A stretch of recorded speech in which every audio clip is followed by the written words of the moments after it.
So, students, how are you all? We were doing lesson number 8, the last leaf. So, now let's continue with page number 92. She is very ill and weak, said Sue. So, we were talking about Sue and Johnsy. Actually, Sue was having a conversation with Burman. So now let's see what Sue said after when Burman denied to make a pose for Sue.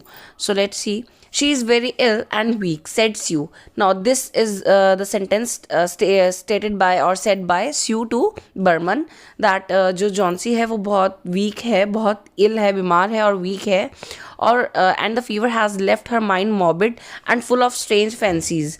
Morbid means showing interest in unpleasant things like death. Means morbid का मतलब होता है कि जब कोई ऐसी चीज़ों में इंटरेस्ट दिखाए जो बेमतलब की होती हैं, बेकार की बातें, जैसे कि डेथ. क्योंकि जॉन्सी इतना डिप्रेशन में थी तो जॉन्सी क्या कर रही थी, जॉन्सी अपना इंटरेस्ट कहाँ दिखा रही थी, डेथ में. वो उसको लग रहा था कि मैं मरने वाली हूँ, वो सिर्फ नेगेटिव ही सोचे जा रही थी. तो स्यू ने बर्मन को बताया कि मेरी फ्रेंड बहुत बीमार है और उसको इतना तेज़ बुखार है कि वो ये सब सोचने लगी है, बहुत गलत सोचने लगी है, डेथ की तरफ उसका ध्यान जा रहा है. And full of strange fancies मतलब अजीब अजीब सी इमेजिनेशंस करती है, अजीब अजीब से उसके दिमाग में आइडियाज़ आते हैं. फैंसीज मतलब ideas and imaginations, right. Very well mister Burman, if you do not care to pose for me, you need not. But I think you are a horrid old flibbertigibbet. It means अब स्यू बोल रही है गुस्से में कि जब उसको लगा कि बर्मन उसके लिए पोज नहीं करेंगे, वो चिल्लाए थे उसके ऊपर कि तुम इतनी पागल हो कि तुम्हें लगता है कि मैं तुम जैसों के लिए पोज करूँगा जो इतनी बीमार है, ऐसी लड़की जो इतना उल्टे सीधे नेगेटिव थॉट्स रखती है अपने दिमाग में. तो स्यू को लगा कि वो मेरे लिए मॉडल नहीं बनेंगे. तो उसने उनको बोला कि अगर आप मतलब हमारे लिए पोज नहीं करना चाहते हैं, मॉडल नहीं बनना चाहते हैं, ठीक है, आपको ज़रूरत भी नहीं है, बट मुझे लगता है आप एक बहुत बेकार, अनकाइंड और ओल्ड फैशन थिंकिंग के एक ह्यूमन है.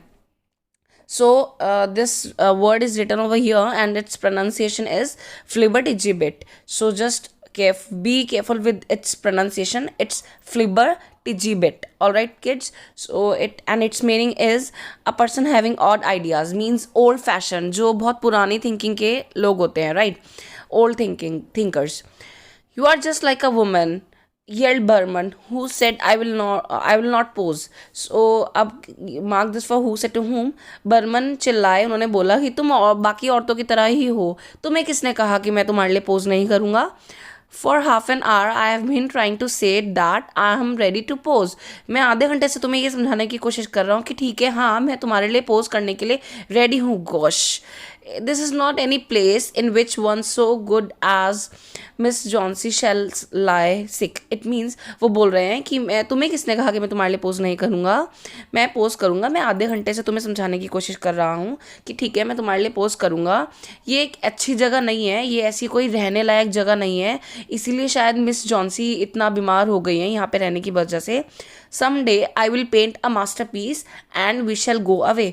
किसी एक दिन मैं अपना मास्टर पीस जो उन्हें पेंट करना था वो पेंट करूँगा और जब वो बिकेगा, मतलब उससे पैसे आ जाएंगे अच्छे से, तो हम यहाँ से चले जाएंगे. ये रहने लायक ऐसी जगह इतनी अच्छी नहीं है. Johnsy was fast asleep when they went upstairs. जब ये लोग यानी कि मिस्टर बर्मन एंड स्यू ऊपर गए तो वो जॉन्सी एकदम से आंखें बंद करके सोने लगी, वो सो रही थी.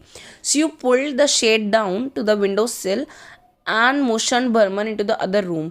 फिर क्या हुआ, ऊपर जाने के बाद स्यू ने जितने भी विंडोज़ के शटर जो शेड होते हैं वो बंद कर दिए एंड बर्मन दूसरे रूम में चले गए. In there they peered out of the window fearfully at the ivy vine. और दूसरे रूम में जाके उन्होंने चेक किया, मतलब उन्होंने अच्छी तरह से बाहर की तरफ विंडो से झांका, देखा आईवी वाइन की तरफ, मतलब वो जो बेल थी उसकी तरफ झांक के उन्होंने देखा. Then they looked at each other for a moment speechless. फिर उन्होंने बाहर झांकने के बाद एक दूसरे की तरफ देखा एक मोमेंट के लिए, दोनों ही बिल्कुल स्पीचलेस थे, कुछ बोल नहीं सके. अ persistent cold rain was falling mingled with snow. Means you can say persistent means not stopping, steady means बहुत ठंडी बहुत तेज़ बिना रुकने वाली बारिश आ रही थी बहुत ज़्यादा. mingled with snow मीन्स थोड़े बर्फीली हवा, जैसे आप कहते हैं ना ओले पड़ रहे हैं, तो बर्फ़ भी पड़ रही थी.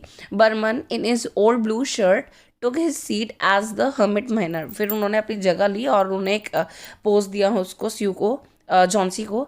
When Sue awoke from her sleep the next morning, she found Johnsy with dull, wide open eyes staring at the drawn green shade. Means मतलब उन्होंने जो पोज दिया था बर्मन ने, वो दिया था स्यू को अपने एक पोज बनवाने के लिए, वो पेंटिंग करवाने के लिए. अब जब सब हो गया, ये पोज वगैरह हो गया, पेंटिंग हो गई, फिर जब स्यू सो गई थी, अब अगले दिन स्यू ने भी उठ के देखा मॉर्निंग में कि जॉन्सी उठी हुई है और वो एक गंदा सा फेस बना रही है और बाहर की तरफ झाँक के, मतलब विंडोज़ की ग्रीन शेड की तरफ स्टेयर करके, बहुत आइज़ अपनी बड़ी करके गुस्से में थोड़ा बोल रही है. क्योंकि ग्रीन शेड मतलब विंडोज़ पे उसने कवर कर दी थी, विंडोज़ उसकी फ्रेंड ने उसकी सारी विंडोज़, क्योंकि शेड उस पर कवर कर दिया था विंडोज़ को, तो वो गुस्से में देख रही थी. Pull it up, I want to see, she order in a whisper.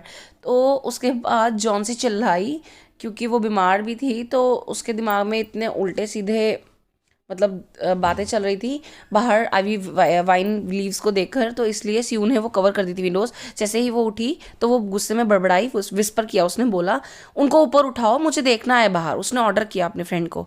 वेयरली sue obeyed. फिर गुस्से में ही परेशान होके स्यू ने उसकी बात मानी. हाँ ठीक है, विंडोज़ ऊपर कर दी, but lo, after the beating rain and fierce gusts of wind that had endured through the livelong night, there stood out against the brick wall one ivy leaf. It means फिर उसने बोला कि मतलब देखो बाहर, लेकिन फिर भी इतनी तेज़ बारिश थी, इतना आंधी तूफान. फियर्स गस्ट्स मीन्स बहुत ज़्यादा तेज़ आंधी तूफान आया.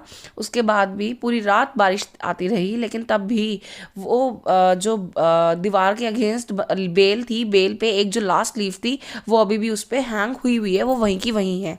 It was the last one on the wine. वो बेल पे लास्ट लीफ थी, फिर भी वो वहीं पे टिकी हुई थी. Still dark green near it's stem. अपनी जो स्टेम थी उसकी पत्ती की, लीफ की जो स्टेम थी उसके पास वो अभी भी लगी हुई थी. डार्क ग्रीन थी, अभी भी डार्क ग्रीन कलर में ही थी. With its serrated edges tinted with the yellow of disintegration and decay.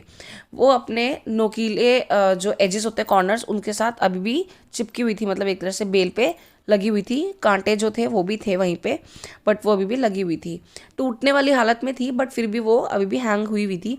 It hung bravely from the branch some 20 feet above the ground.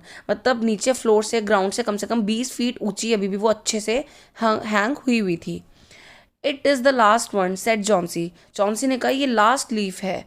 I thought it would surely fall during the night. मुझे लगा था कि पूरी रात में ये पक्का गिर जाएगी. I heard the wind. मैंने हवा की, तेज़ हवा की, तूफान की आवाज़ सुनी थी.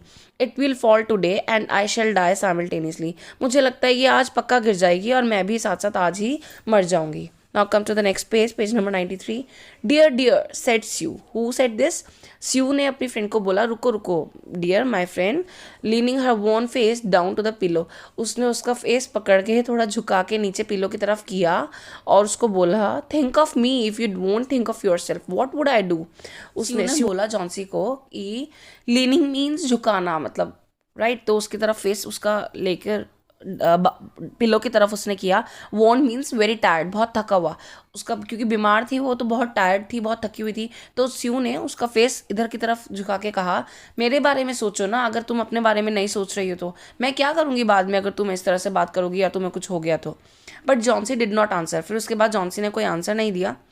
The lonesomest thing in all the world is a soul when it is making ready to go on its mysterious far journey. means सबसे डिप्रेशन वाली बात जो होती है, सबसे बुरी बात, lonesomest means depression, sad, very upset, right. तो सबसे बुरी और डिप्रेस्ड वाली बात होती है एक दुनिया में, यही होती है कि जब एक आत्मा, एक सोल ऐसे सोचने लगे कि वो ख़त्म हो जाएगी और उसकी लाइफ में अब कुछ नहीं बचा, वो कोई भी अपनी लाइफ में कुछ भी मिस्टीरियस, कुछ भी एडवेंचर फेस नहीं करना चाहते, या वो अपनी लाइफ को अब सुधारना ही नहीं चाहते. सबसे ज़्यादा बुरी बात होती है ये लाइफ की. तो the fancy seemed to possess her more strongly as one by one the ties bound her to dear ones and to earth were loosed. Means वो बोल रही है कि सबसे बुरी बात लाइफ में किसी के लिए भी ये होती है जब कोई अपनी जीने की इच्छा ही छोड़ दे, अपनी लाइफ की प्रॉब्लम्स को, डिफिकल्टीज को फेस किए बिना उसको सुधारना चाहे ना, उसको समझना ही ना चाहे। और जो उसके आइडियाज़ थे गलत, जो इमेजिनेशंस थी जॉन्सी की, उन्होंने उसको बहुत बुरी तरह से घेर लिया था कि वो कि वो बिल्कुल इतना बुरी तरह से, इतना स्ट्रांगली उसके आइडियाज़ और इमेजिनेशंस ने उसको घेर लिया था कि उसकी हर एक एक एक पल वो अपने होप्स खो रही थी, अपनी उम्मीद खो रही थी। वो बिल्कुल उसको लग रहा था कि वो अब खत्म होने वाली है, लाइक मरने वाली है। तो वो बिल्कुल अपने होप्स बिल्कुल लूज कर रही थी। All right, so for today it's enough. I will give you the I'll make this chapter complete soon, very soon. All right, kids.